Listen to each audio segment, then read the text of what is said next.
Hi dears, welcome to again learning. മക്കളെ, നമ്മുടെ എക്സാമിന് സാധാരണ ഒരു രീതിയുണ്ട്. നമ്മൾ ചെയ്യുന്നത് എന്താണ്? ഒരുപാട് ടെക്സ്റ്റ് ബുക്കിലുള്ള ക്വസ്റ്റ്യൻ ആൻസേഴ്സ് നമ്മൾ പഠിക്കും, നമ്മളെ കയ്യിലുള്ള നോട്ട്സ് നമ്മൾ പഠിക്കും. പക്ഷേ ഇതിൻ്റെ ഒരു പകുതി സമയമെങ്കിലും നമ്മൾ ക്വസ്റ്റ്യൻ പേപ്പർ എന്ത് എന്ന് പഠിച്ചാൽ നമുക്ക് അതായിരിക്കും ഏറ്റവും കൂടുതൽ നിങ്ങൾക്ക് ഗുണം ചെയ്യുന്നത്. എന്ന് വെച്ചാൽ ഒരു ക്വസ്റ്റ്യൻ പേപ്പറിനൊരു രീതിയുണ്ട്. ആ ഒരു ക്വസ്റ്റ്യൻ പേപ്പറിലുള്ള ചോദ്യങ്ങൾ എപ്പോഴും നമ്മുടെ ടെക്സ്റ്റ് ബുക്കിലുള്ള ചോദ്യങ്ങൾ മാത്രമല്ല, അതല്ലാതെ നമുക്ക് എഴുതാനും പറ്റണം. അപ്പോൾ നമ്മുടെ ക്വസ്റ്റ്യൻ പേപ്പറിൽ ടെക്സ്റ്റ് ബുക്കിൽ നിന്നല്ലാതെ ചോദിക്കുന്ന ചില ചോദ്യങ്ങൾ എന്ന് വെച്ചാൽ നിങ്ങളുടെ നോട്ട്സിലൊന്നും ചിലപ്പോൾ നിങ്ങൾ പ്രിപ്പയർ ചെയ്തിട്ടുണ്ടായില്ല, അതല്ലാത്ത ചില ചോദ്യങ്ങളാണ് നമ്മളിവിടെ ഡിസ്കസ് ചെയ്യുന്നത്. അതിനെങ്ങനെ ആൻസർ ചെയ്യണം? വളരെ സിമ്പിളായിട്ടുള്ള ക്വസ്റ്റ്യൻസ് ആണ് ഇതൊക്കെ. പക്ഷേ അത് നല്ല രീതിക്ക് നമ്മൾ പ്രിപ്പയർ ചെയ്തിട്ടില്ലെങ്കിൽ ആ ഒരു നിങ്ങൾക്ക് ക്വസ്റ്റ്യൻ പേപ്പർ കിട്ടുന്ന സമയത്ത് ഇതിനിപ്പോൾ എങ്ങനെ ആൻസർ ചെയ്യണം എന്നൊക്കെ നിങ്ങൾ ചിന്തിച്ച് എങ്ങനെയൊക്കെയോ തട്ടിക്കൂട്ടി എന്തൊക്കെയോ ചെയ്തു വെക്കും. പക്ഷെ അതല്ല, ആ മാർക്കും നമുക്ക് പോകാതെ മുഴുവനായിട്ട് സ്കോർ ചെയ്യണം എന്ന ചിന്തയോടുകൂടി പഠിക്കണം. അപ്പോൾ നമുക്ക് എപ്പോഴും വൺ വേർഡ് ക്വസ്റ്റ്യൻ ആയിട്ട് ചോദിക്കുന്ന ചോദ്യമാണ് സഹി വികൽപ്പ് ചുനെ. അപ്പോൾ ഇത് നമ്മൾ ഒരു ആക്ടിവിറ്റിയോ നമ്മുടെ ടെക്സ്റ്റ് ബുക്ക് ആക്ടിവിറ്റിയിലോ ഒന്നും നിങ്ങൾ ചെയ്തിട്ടില്ല, പഠിച്ചിട്ടില്ല. സഹി വികൽപ്പ് ചുൻകർ ലിഖ്. അപ്പോൾ ഇവിടെ നമുക്ക് ശരിയായത് എടുത്ത് എഴുതണമെങ്കിൽ നമുക്ക് എന്തറിയണം? നമുക്ക് സർവനാം അറിയണം. സർവനാമിനോട് കൂടി പ്രത്യയം ചേരുമ്പോൾ വരുന്ന മാറ്റം അറിയണം. അപ്പോൾ ഇവിടെ നോക്കാം, എല്ലാത്തിലും വേ ഉസ്കെ എന്നാണ് കോമൺ ആയിട്ട് വരുന്നത്, അല്ലേ? ഉസ്കെ. അപ്പോൾ ഉസ്കെ വരുന്നത് നമുക്കറിയാം വേ പ്ലസ് കെ. ഉസ്കെ ആണോ? അല്ല. യഹ് പ്ലസ് കെ അല്ല. വേ പ്ലസ് കെ വരുമ്പോൾ ഉൻകെ എന്നും യഹ് പ്ലസ് കെ വരുമ്പോൾ ഇസ്കെ എന്നുമാണ് വരിക. ഇനി വഹ് പ്ലസ് കെ വരുമ്പോഴോ? വഹ് പ്ലസ് കെ ശരിയാണ്, ഉസ്കെ. യേ പ്ലസ് കെ അതും തെറ്റാണ്. അപ്പോൾ ഇതിൽ ശരിയായതേത് എന്ന് നിങ്ങൾ തിരഞ്ഞെടുക്കണം. അതിന് നിങ്ങൾ കുറച്ച് സർവനാമങ്ങൾ നിങ്ങൾ പഠിച്ചു വയ്ക്കണം. അതിൽ പ്രധാനപ്പെട്ടതാണ്, നോട്ട് ചെയ്ത് പഠിക്കണം. വഹ്,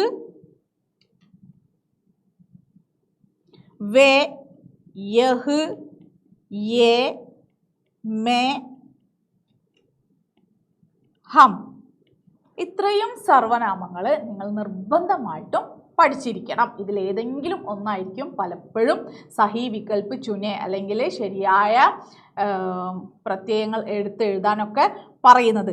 സർവനാം ഏത് എന്നൊക്കെ ചോദിക്കും. ഒരു പക്ഷേ ഉസ്കെ എന്ന് തന്നിട്ട് ഇങ്ങനെ അല്ലാതെ തന്നെ ഉസ്കെ എന്ന് നൽകിയിട്ട് ഉസ്കെ മേ നിഹിത് സർവനാം കോൺസാഹെ എന്നൊരു ചോദ്യം മാത്രമേ ഉണ്ടാവുള്ളൂ. അപ്പോൾ അതിൽ നിന്ന് നമുക്ക് എടുത്ത് എഴുതണമെങ്കിലും മനസ്സിലാക്കണം, വഹിനോട് പ്രത്യയം ചേരുമ്പോഴാണ് വഹ് ഉസ് എന്നായി മാറുന്നത്. അപ്പോൾ അതൊക്കെ ആണല്ലോ. ഇനി നമുക്ക് അടുത്തൊരു ചോദ്യം. നമ്മുടെ ടെക്സ്റ്റ് ബുക്കിലുള്ള സെൻറ്റൻസും നമ്മുടെ ചാപ്റ്ററുമായിട്ട് റിലേറ്റഡ് ആയിരിക്കും, പക്ഷേ അതല്ലാതെ ആണെങ്കിലും നിങ്ങൾ അധികം ചെയ്ത് ശീലിക്കാത്ത ഒരു ആൻസറാണ് എന്ത്? വാക്യ പിരമിഡ്. പക്ഷേ ഇതിനുള്ളൊരു സ്ഥാനം ക്വസ്റ്റ്യൻ പേപ്പറിൽ 2 മാർക്കാണ്. 2 മാർക്കാണ് ഇവിടെ നമ്മുടെ മുന്നിലുണ്ട്. ഈ ക്വസ്റ്റ്യൻ ഇവിടെ ഉണ്ട്, അതിലേക്ക് വേണ്ട വേർഡ് ഇവിടെ ഉണ്ട്. വളരെ ഈസി ആയിട്ട് സ്കോർ ചെയ്യാൻ പറ്റിയ മാർക്കാണ്. ഇതും ഒരുപാട് കുട്ടികൾ നഷ്ടപ്പെടുത്തുന്നുണ്ട്. ഇപ്പോൾ ഇവിടെ നോക്കൂ, നമുക്ക് എപ്പോഴും ഇതുപോലെ 2 സെൻറ്റൻസ് ഉണ്ടാകും. ഏതാണ്? ഇവിടെ നോക്കൂ, മോർപാൽ ലാത്താത്ത എന്ന് വെച്ചാൽ മോർപാൽ കൊണ്ടുവരുമായിരുന്നു. മോർപാൽ ചാച്ച് ലാത്താത്ത. അപ്പോൾ നമുക്ക് ഫസ്റ്റത്തത് എന്താണ്? കൊണ്ടുവരും. അപ്പോൾ അതിനോടൊരു ചോദ്യം, എന്താ കൊണ്ടുവരിക? അടുത്ത സെൻറ്റൻസിൽ ഉണ്ട് ചാച്ച് ലാത്താത്ത. ഇനി നമ്മൾ ചോദിക്കുകയാണ് എങ്ങനെ, എവിടുന്ന്, അല്ലേ എന്നൊക്കെ ചോദിച്ചാൽ അതിനൊരു ആൻസർ ഉണ്ടാവും. നോക്കൂ, ഇവിടെ മോർപാൽ ചാച്ച് ലാത്താത്ത. അടുത്തത് നോക്കൂ, റോസ് ചാച്ച് ലാത്താത്ത. അപ്പം ഈ ഒരു ആൻസർ ഒക്കെ കറക്റ്റായിട്ട് ചെയ്യണമെങ്കിൽ നമ്മൾ എന്ത് പഠിക്കണം? വേർഡ് മീനിങ് ആണ് നമുക്ക് വേണ്ടത്. അതുകൊണ്ട് തന്നെയാണ് എല്ലാ ക്ലാസ്സിലും ടെക്സ്റ്റ് ബുക്ക് നന്നായി വായിക്കണം എന്ന് പറയുന്നത്. അപ്പോൾ ഇവിടെ നമ്മൾ എങ്ങനെ ആൻസർ ചെയ്യുക? മോർപാൽ റോസ്. നിങ്ങൾ ശരി കറക്റ്റായിട്ട് കണ്ടെത്തേണ്ടത് എവിടെയാണ് നമ്മൾ ഈ വേർഡിനെ ആഡ് ചെയ്യേണ്ടത് എന്ന കാര്യമാണ്. എവിടെയെങ്കിലും വെക്കരുത്. സെൻറ്റൻസിൻ്റെ അർത്ഥം മനസ്സിലാക്കിക്കൊണ്ട് മാത്രമേ നമ്മൾ വാക്യ പിരമിഡിൻ്റെ വേർഡ് എടുത്ത് ചേർത്ത് എഴുതാൻ പാടുള്ളൂ. മോർപാൽ റോസ്. റോസ് എന്ന വാക്കിൻ്റെ അർത്ഥം ഡെയിലി. ചാച്ച് ലാത്താത്ത, ചാച്ച് മോര് കൊണ്ടുവരുമായിരുന്നു. ഇനി എവിടെ നിന്ന്, അല്ലേ? എവിടെ നിന്നാണ്? വീട്, വീട്ടിൽ നിന്ന്. മോർപാൽ റോസ് घर से छाछ लाता था. मोरपाल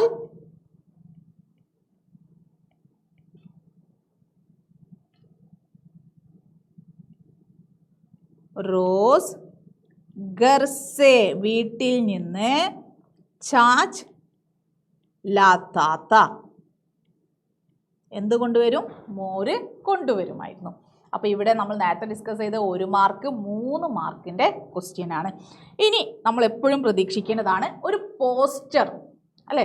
2 ടൈപ്പ് പോസ്റ്റർ ഉണ്ട്. ഒരു പ്രോഗ്രാം കണ്ടക്ട് ചെയ്യുന്നതിനെ കുറിച്ച് ഒരു നോട്ടീസ് പോലെ നൽകാനുള്ള പോസ്റ്റർ നിങ്ങളോട് ചോദിച്ചേക്കാം. അതല്ലാതെ ഒരു വിഷയത്തെക്കുറിച്ച് എന്തെങ്കിലും ഒരു മെസ്സേജ് ജനങ്ങളിലേക്ക് നൽകുന്ന വിധത്തിലുള്ള ഒരു പോസ്റ്റർ. അപ്പോൾ ഇവിടെ നമുക്ക് ചോദ്യം നന്നായി വായിച്ചു നോക്കാം. अगस्त 19 विश्व मानवता दिवस है. इस अवसर पर शांति समिति दिल्ली के नेतृत्व में मानव बने മാനവത കോ ബനായെ രഖേ വിഷയ പർ. മാനവ് ബനെ എന്താണ്? മാനവത എന്ന് പറഞ്ഞാൽ എന്താണ്? മനുഷ്യത്വം, അല്ലെ? മാനുഷികം. അപ്പം എന്താണ്? മാനവ് ബനെ മനുഷ്യനാകൂ, മാനവതാക്കോ ബനായെ മനുഷ്യത്വത്തെ നിലനിർത്തും. വിഷയ പർ സംഗോഷ്ഠി കാ ആയോജൻ ഹോ രഹാ ഹെ. സംഗോഷ്ഠി പലപ്പോഴും ചോദ്യത്തിൽ വരുന്നതാണ് ഈ വേർഡ്. അത് നിങ്ങൾ മനസ്സിലാക്കണം. നിങ്ങൾ ഇതിനു മുൻപ് പല ക്ലാസ്സുകളിലും നിങ്ങൾ നാടകത്തെക്കുറിച്ച്, അല്ലേ, നാടകം സ്കൂളിൽ അവതരിപ്പിക്കുന്നതിനെ കുറിച്ച് അല്ലെങ്കിൽ ഒരു ഏകാംഗി അവതരിപ്പിക്കുന്നതിനെ കുറിച്ചൊക്കെ നിങ്ങൾ പോസ്റ്റർ ഉണ്ടാക്കിയിട്ടുണ്ടാകും. ഇവിടെ എന്തായിരിക്കുന്നു? നാടകം മാറി പകരം എന്താണ്? സംഗോഷ്ഠി എന്ന് പറഞ്ഞാൽ സെമിനാറാണ്. എന്താണ്? സെമിനാറാണ്. അപ്പോൾ എന്താണ് കാര്യം എന്ന് നമ്മൾ മനസ്സിലാക്കിയില്ലെങ്കിൽ നമുക്ക് കറക്റ്റായിട്ട് ആൻസർ ചെയ്യാൻ പറ്റില്ല. അപ്പോൾ ഈ സംഗോഷ്ഠി എന്ന് പറഞ്ഞാൽ സെമിനാറാണെന്നും ആയോജൻ ഹോ രഹാ ഹെ, ആയോജൻ എന്ന വാക്കിൻ്റെ അർത്ഥം എന്താണ്? പ്ലാൻ, കേട്ടോ. അപ്പോൾ ഒരു സംഗോഷ്ഠി എന്താക്കും? നടത്താൻ വേണ്ടി പ്ലാൻ ചെയ്യുന്നു. പദ്ധതി എന്നാണ് നമ്മൾ മലയാളത്തിൽ പറയുന്നത്, പദ്ധതി. इसके लिए പോസ്റ്റർ തയ്യാർ കരെ. ഇതിനായിട്ട് എന്ത് നിർമ്മിക്കണം? ഒരു പോസ്റ്റർ നിർമ്മിക്കണം. പോസ്റ്റർ നിർമ്മിക്കേണ്ട രീതിയൊക്കെ ഒരുപോലെ തന്നെ. എങ്ങനെയാണ്? നമ്മൾ ഇതിനു മുന്നേ നാടകം എന്ന് എഴുതിയതിന് പകരം നമ്മൾ എന്ത് എഴുതുന്നു? സംഗോഷ്ഠി എന്ന് എഴുതുന്നു, അല്ലേ? സംഗോഷ്ഠി എന്ന് എഴുതുന്നു. എന്നിട്ട് എന്നാണ് സംഗോഷ്ഠി? അഗസ്റ്റ്. ഏതാണ് വിഷയം?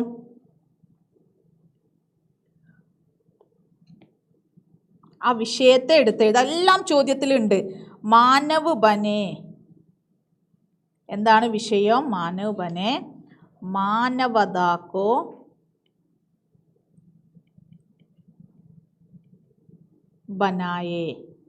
ബനായെ രഖേ എന്ന് നമ്മൾ ചോദ്യത്തിലുള്ള അതേ ഇതാണ് നമ്മുടെ വിഷയം, അല്ലേ?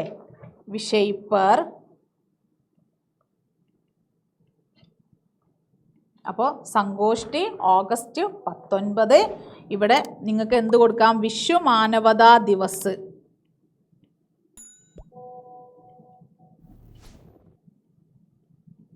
അപ്പം ലോക മാനവതാ ദിവസത്തിന് എന്താണുള്ളത്? മാനവ് ബനെ എന്ന വിഷയത്തെക്കുറിച്ചൊരു സംഗോഷ്ഠി നടത്തുന്നു. അപ്പോൾ നിങ്ങൾക്ക് ഏതെങ്കിലും ഒരു ഹാളിൻ്റെ പേര് വെക്കാം. ടൗൺ ഹാള്,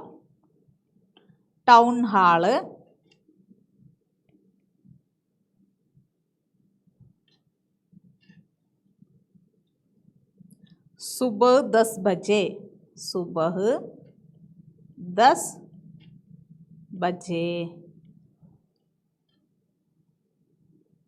ഇതിൻ്റെ ബാക്കി ഇവിടെ സ്പേസ് ഇല്ലാത്തത് കൊണ്ടാട്ടോ. നിങ്ങൾ പേപ്പറിൽ ചെയ്യുമ്പോൾ അത്യാവശ്യം ഇതുപോലെ ഒരു പ്രോഗ്രാമിനെ കുറിച്ചുള്ളതാകുമ്പോൾ കുറച്ചധികം സ്പേസ് നിങ്ങൾ കാണണം.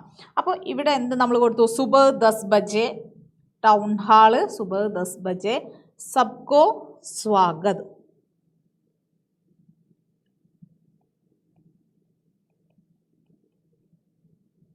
ഇനി ആരാണ് ഇവിടെ സ്വാഗതം ചെയ്യുന്നത്? അതും നമ്മുടെ ചോദ്യത്തിൽ പറഞ്ഞിട്ടുണ്ട്. ആരാണ്? സംഗോഷ്ഠി കാ ആയോജൻ ഹോ രഹാ ഹെ. ആര്? ശാന്തി സമിതി ദില്ലി. അപ്പോൾ അത് നമ്മളിവിടെ പ്രത്യേകം കൊടുക്കാൻ ശ്രമിക്കണം. ശാന്തി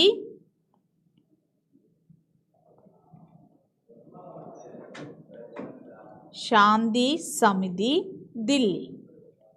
ഓക്കെ, അപ്പോൾ ഈ ഒരു വിഷയത്തെക്കുറിച്ചാണ്. ഇനി ഇതല്ലെങ്കിലും മറ്റെന്തൊരു പ്രോഗ്രാം ആണെങ്കിലും നിങ്ങൾ ഇതുപോലെ നമ്മുടെ ചോദ്യത്തിൽ തന്നെ ഒരുപാട് കാര്യങ്ങളുണ്ട്. ചോദ്യത്തിലുള്ള കാര്യങ്ങൾ ഒരിക്കലും വിട്ടുപോകരുത്. അത് കൂടാതെ അവിടെ നിങ്ങൾ പ്രത്യേകം നോട്ട് ചെയ്യേണ്ട കാര്യം ഡേ എപ്പോഴാണ്, ടൈം എപ്പോഴാണ് എന്ന കാര്യം പ്രത്യേകം, പിന്നെ എവിടെ എന്ന കാര്യവും കൂടി നിങ്ങളിവിടെ പ്രത്യേകം മെൻഷൻ ചെയ്തിരിക്കണം. സബ്കോ സ്വാഗത് കൊടുത്തു. ശാന്തി സമിതി ദില്ലിയാണ് ഈ ഒരു പ്രോഗ്രാം കണ്ടക്ട് ചെയ്യുന്നത്. അപ്പോൾ അതുകൂടെ നമ്മളിവിടെ പോസ്റ്ററിൽ പ്രത്യേകം കാണിച്ചു. ഇങ്ങനെ ചെയ്തു കഴിഞ്ഞാൽ 4 മാർക്കാണ് നമുക്ക് ചോദിക്കുന്നത്. പോസ്റ്റർ 4 മാർക്ക്, അതല്ലെങ്കിൽ 3 മാർക്കിൻ്റെ പോസ്റ്ററും ചോദിക്കാറുണ്ട്.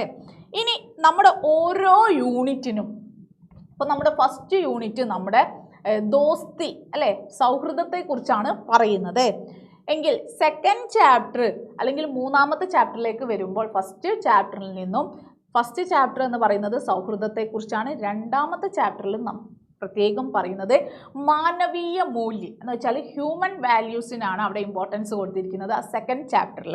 അപ്പോൾ ഇങ്ങനെ ഒരു വിഷയത്തെക്കുറിച്ച് എപ്പോഴും ഓപ്ഷൻസ് ഉണ്ടാകും. ടെക്സ്റ്റ് ബുക്കിൽ നിങ്ങൾ ചെയ്ത് പഠിച്ചിട്ടുള്ള ചോദ്യത്തോടൊപ്പം ഓപ്ഷണലായിട്ട് പലപ്പോഴും ചോദിക്കുന്ന ചോദ്യമാണ് ജീവൻ മേ മാനവീയ മൂല്യോं का महत्व. ചോദ്യം ഇതാണ്, വിഷയ് പർ ലേഖ് ലിഖേ അല്ലെങ്കിൽ ടിപ്പണ്ണി ലിഖേ എന്ന്. അപ്പോൾ ഇങ്ങനെ വരുമ്പോൾ നിങ്ങൾ എന്ത് എഴുതണം? ഒരു ടിപ്പണ്ണി തയ്യാറാക്കണം. അതിന് നിങ്ങൾക്ക് കുറച്ച് പോയിന്റ്സ് ഒക്കെ ഇവിടെ നൽകിയിട്ടുണ്ട്. ഒരു പക്ഷേ ഓപ്ഷൻ ഇല്ലാതെയാണ് ഇങ്ങനെ ചോദിക്കുന്നതെന്നുണ്ടെങ്കിലും നിങ്ങൾ ഈ ക്വസ്റ്റ്യൻ ഒരിക്കലും ഒഴിവാക്കരുത്. ഈ 4 പോയിന്റ്സ് വെച്ച് തന്നെ നിങ്ങൾക്ക് ഒരല്പം എഴുതിയാൽ പോലും ഒരു 2 മാർക്ക് നിങ്ങൾക്ക് കിട്ടും. അപ്പോൾ മാക്സിമം ഇത്തരം ചോദ്യങ്ങൾ ഏതാണ് ഈസി എന്ന് നോക്കിയിട്ട് അത് അറ്റൻഡ് ചെയ്യാം. അതല്ലെങ്കിൽ അഥവാ ഓപ്ഷൻസ് ഇല്ലെങ്കിൽ പോലും നിങ്ങൾക്കിത് ചെയ്യാൻ സാധിക്കണം. അപ്പോൾ ഇതിന് എങ്ങനെയാണ് ഇങ്ങനെ നമ്മൾ എഴുതുന്നത് എന്നൊരു ചെറിയൊരു പാരഗ്രാഫ് ഇവിടെ നോക്കൂ. ഇത്രയും എഴുതിയാൽ മതിയാകും.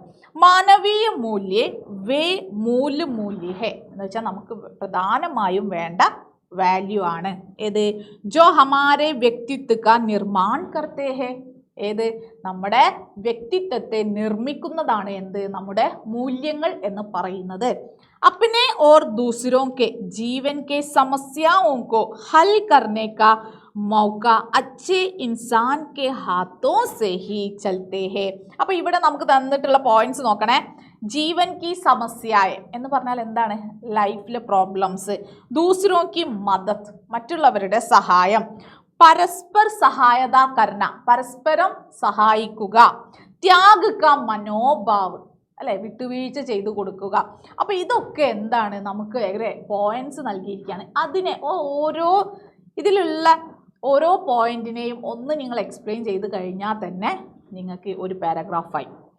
നോക്കൂ, അപ്പിനെ ഓർ ദൂസരോं के जीवन के समस्याओं, നേരത്തെ നമ്മൾ ഓർമ്മിപ്പിച്ചു അല്ലെ, ജീവൻ की समस्याओं को हल करने का मौका. ഹൽ കർണ എന്ന് പറഞ്ഞാൽ എന്താണ്? അതിനെയൊക്കെ സോൾവ് ചെയ്യുക, പരിഹരിക്കുക. मौका അവസരം. अच्छे इंसान के हाथों से ही चलते हैं. अच्छे इंसान के हाथों से നല്ല മനുഷ്യരുടെ കൈകളിലൂടെയാണ് അല്ലേ ദൈവം ചെയ്യുന്നത്. മറ്റുള്ളവരെ സഹായിക്കാനുള്ള ഒരു യോഗം പല ആളുകൾക്കും നൽകിയിട്ടുണ്ട്. അങ്ങനെയുള്ളവരാണ് മറ്റുള്ളവരെ സഹായിക്കുന്നു. അപ്പോൾ അവർക്ക് സഹായിക്കുന്നവരെപ്പോഴും സഹായിക്കും. പരസ്പർ സഹായത കർണ മാനവീയ മൂല്യ കാ പെഹല കദം ഹെ. ഇനി പരസ്പരം സഹായിക്കുക എന്നത് മാനവീയ മൂല്യം അല്ലെ, നമ്മുടെ മനുഷ്യത്വത്തിൻ്റെ മാനുഷിക മൂല്യങ്ങളുടെ പെഹല കദം ഹെ എന്ന് പറഞ്ഞാൽ ആദ്യത്തെ ചുവട് വെപ്പാണ്. നമ്മുടെ ലൈഫിൽ ഒരു മൂല്യമുള്ള ഒരാൾ, മറ്റുള്ളവരുടെ വേദന മനസ്സിലാക്കാൻ പറ്റുന്ന ഒരാൾ, അയാളുടെ സഹായങ്ങൾ ആദ്യം തുടങ്ങുന്നത് ഏത് സ്റ്റെപ്പിലാണ്? മറ്റുള്ളവരെ പരസ്പരം സഹായിക്കുക എന്നതാണ് ആദ്യത്തെ ചുവടുവെപ്പ്. അതിനുശേഷമാണ് അല്ലേ മുന്നിലുള്ള നമ്മുടെ ചുറ്റുമുള്ള ആളുകളുടെ പ്രയാസങ്ങൾ കണ്ടറിഞ്ഞ് അവർക്ക് സഹായം നൽകുക. ഇനി കണ്ടറിഞ്ഞ് ചെയ്തില്ലെങ്കിൽ ഒരു സഹായം ചോദിച്ചു വരുന്ന ആളെ നിരാശപ്പെടുത്താതിരിക്കുക. एक इंसान बड़े बड़े स्थानों में बैठकर മൂല്യ നഹി ഹോഗ അല്ലെ, ഒരു മനുഷ്യൻ വലിയ സ്ഥാനങ്ങൾ കീഴടക്കുന്നത് കൊണ്ട് എന്തുണ്ടാവില്ല? അയാൾക്ക് പ്രത്യേകിച്ച് മൂല്യം വലിയ സ്ഥാനങ്ങളിലല്ല ഉള്ളത്, മറിച്ച് എവിടെയാണ്? അഗർ ഉൻകെ അന്തർ, ഇനി അദ്ദേഹത്തിൻ്റെ അകത്ത് ആ മനുഷ്യൻ്റെ ഉള്ളിൽ സഹായത കാ മനോഭാവ് നഹീത്തോ, അല്ലേ, അയാൾക്ക് സഹായിക്കുവാനുള്ള, മറ്റുള്ളവരെ സഹായിക്കാനുള്ള ആ മനസ്സ് അയാൾക്ക് ഇല്ലെങ്കിൽ അയാൾ എത്ര വലിയ സ്ഥാനത്തിരുന്നാലും അയാൾക്ക് എന്തില്ല, ഒരു വിലയും ഇല്ല, ഒരു വാല്യൂ ഇല്ല എന്നാണ് ഇവിടെ പറഞ്ഞിരിക്കുന്നത്. അപ്പോൾ ഇങ്ങനെ ഒരു പാരഗ്രാഫ് നിങ്ങൾ എങ്ങനെയെന്ന് വായിച്ച് നോക്കി അത് മനസ്സിലാക്കിയാൽ തന്നെ, നന്നായി വായിച്ചു നോക്കിയാൽ തന്നെ ഏതെങ്കിലും ഒരു വിഷയത്തെക്കുറിച്ച് എഴുതാൻ പറയുമ്പോൾ നിങ്ങൾക്ക് പോയിൻറ്റ്സ് കിട്ടും. ഇനിയും പ്രയാസപ്പെടുന്നവർക്ക് വേണ്ടിയിട്ട് ക്വസ്റ്റ്യൻ പേപ്പറിൽ എന്തുണ്ട്, 4 പോയിൻറ്റ്സ് നൽകുന്നുണ്ട്. അപ്പോൾ ചോദ്യങ്ങളൊക്കെ നന്നായി വായിച്ചു നോക്കുക. ഇത്തരം ചോദ്യങ്ങളൊക്കെ നമ്മുടെ ക്വസ്റ്റ്യൻ പേപ്പറിൽ കാണും എന്ന ചിന്തയോടുകൂടി നിങ്ങൾ പഠിക്കുക. ഇനി ഇതിൽ കൂടുതൽ ചോദ്യങ്ങളുമായിട്ട് നമ്മുടെ ലൈവ് ക്ലാസ്സുകളിൽ നമുക്ക് കാണാം. അതുവരെക്കും ബൈ.